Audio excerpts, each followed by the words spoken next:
My name is Carlos. And I'm Cindy, and we're from Beverly. We've been here for about 8 years now. We knew we wanted to freshen up the front entry.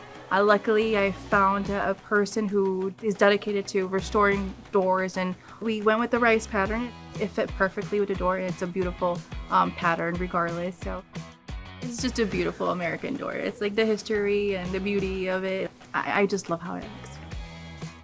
Our bungalow was pretty dirty, so it's 100 years of being exposed to the elements. So the problem that we wanted to do is just have it had the brick cleaned. Well, we set up to do a little bit of research on the least amount of pressure for a power washer. So what we ended up doing is selecting a historical cleaner that was recommended by the Bungalow Association. Actually, we started with a couple of different levels of power washing. Some of these bricks have very intense colors, so they're very beautiful. It's bright.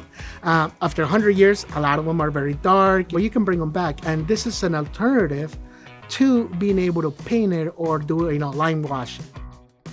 We love the fact that the original color, that we brought it back as close as we could get to the original color.